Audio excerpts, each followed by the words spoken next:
Guy and Priska Kappa, along with their children, Maddox and Trent, visit a tropical resort for their vacation. Everything looks idyllic, but there's more under the surface. The family is warmly welcomed to the resort, where they're offered drinks. Happy to be there, the children meet a boy named Idlib, who is the nephew of the resort manager.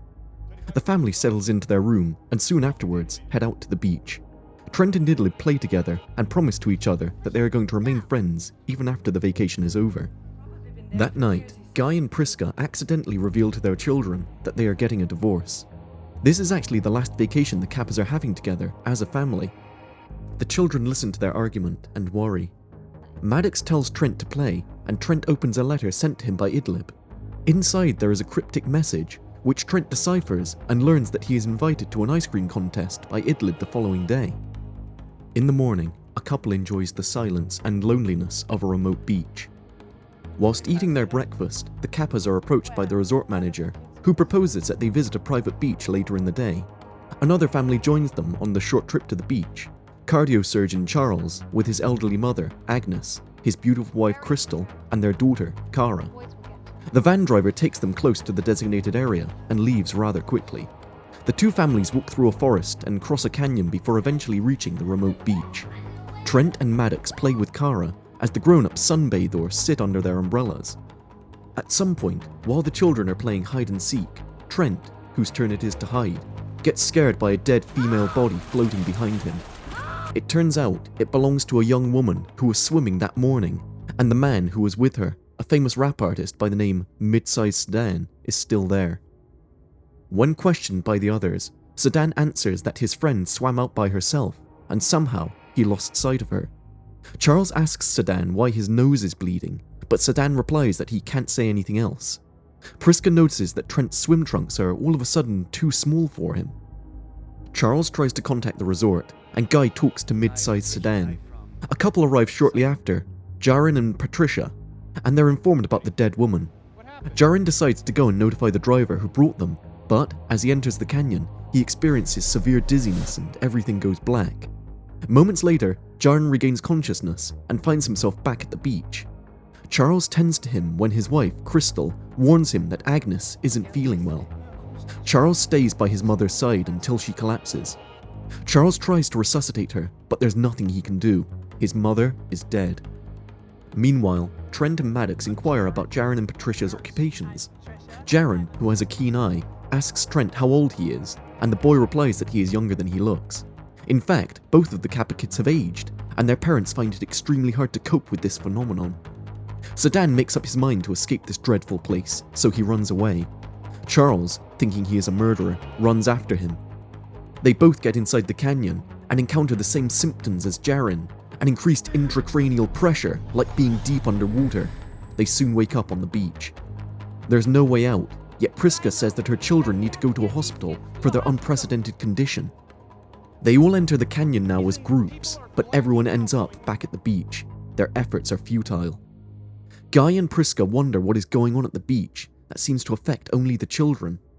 Charles deliberately cuts Sedan in the face and inadvertently displays the unnatural rapid changes of the environment as his flesh wound heals within seconds.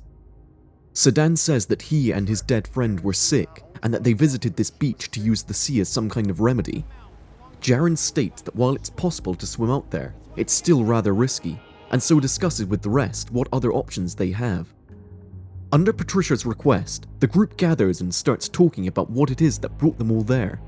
Crystal mentions about Charles's issues during medical procedures. Priska divulges that she is sick too, having a tumor in her abdomen, which has surprisingly gotten bigger during her time on that remote beach. Priska passes out, and after much consideration, it is decided that the tumor must be removed there and then. Charles proceeds to perform the surgery, but exhibits signs of schizophrenia. Nevertheless, he cuts Priska's belly, but the wound miraculously closes fast. Charles cuts again, and Guy, Jaren, and Patricia hold the wound open long enough for Charles to remove the tumor. Priska wakes up and says that she feels better. Sedan uncovers the body of his friend and witnesses that she has decomposed. Priska deducts that time flies very quickly at this place. Jaren says that their bodily cells are aging very fast, and that their attempt to leave through the canyon is like when someone tries to swim to the surface too fast. 30 minutes at the beach are equal to 1 year. While the others debate about the effects of the beach, Trent and Kara spend a lot of time together. They are now teenagers, and not only that, but Kara is pregnant from Trent. Within moments, Kara goes into labour and gives birth to a baby, which unfortunately dies from a lack of attention. From that point on, everything falls apart. Trent grieves for the loss of his child. Charles is not himself anymore, and Crystal makes herself scarce. Suddenly, everyone is alerted to Patricia screaming, who is watching Charles stabbing Sedan to death. The group disarms the frenzied surgeon and leaves him alone. Jaren attempts then to swim out of the beach. As a man is watching them, Guy and Priska realize that they have been trapped in this place by the people at the resort. Maddox is angry at her mother, who wants to divorce her father. Priska tries to calm her down, but Maddox walks away and enters the water, where the dead body of Jaren floats by her. It is obvious now that they can't leave by sea either. Trent and Kara grieve the loss of their short-lived baby. Trent buries it, and Kara climbs the rock face to get out. Halfway there, however, she fades out and falls to her death. Trent mourns her, and Guy gathers the few survivors together. Patricia thinks of swimming out, but she collapses and dies of an epileptic seizure. Guy finds out that he has cataracts and can't see, while a delusional Crystal is vainly looking for her daughter Kara. Priska gradually loses her hearing, and Crystal, who suffers from hypocalcemia, slowly becomes deformed. Guy and Priska come together now at these final moments. Trent and Maddox come across various belongings owned by the previous visitors to the beach. In a notebook, they read that someone proposed a theory of minerals making the human cells age rapidly. Trent notices a camera in the distance watching them. Charles steals back his knife and attacks Guy and Priska. Priska runs to her children and sends them off to hide and save themselves from this madness. Maddox and Trent enter the canyon entrance, and after a few steps, hear a weird sound. Someone's moaning. It's Crystal. Crazed from the pain, she attacks them. Trent and Maddox back away from her and watch in horror as Crystal's disease breaks all her bones in her body, ultimately killing her. Charles keeps slashing at Guy, whose wounds continue to close fast, until Priska comes and cuts Charles' arm with a rusty knife. Rust works like poison in the bloodstream, which causes Charles to die horribly from a severe blood infection. As the family sits down one last time, Maddox sings to her mother, and Guy tells Priska how much she cares for her. Moments later, Guy and Priska die from old age. In the morning, Trent and Maddox, being the only survivors, realize the terrible fate that awaits them. They think of trying to get away, but instead build sandcastles. Trent remembers something about a message he couldn't decipher when he was younger. He cracks it now, and the message says that Idlib's uncle doesn't like the coral. Trent deducts that the coral might shield them from the effects of the beach, and they both swim towards the coral reef. They enter an underwater cave, but Maddox gets caught up and Trent goes to help her. The man who has been watching them all this time, also the driver that brought them there, concludes his observation and packs up his instruments.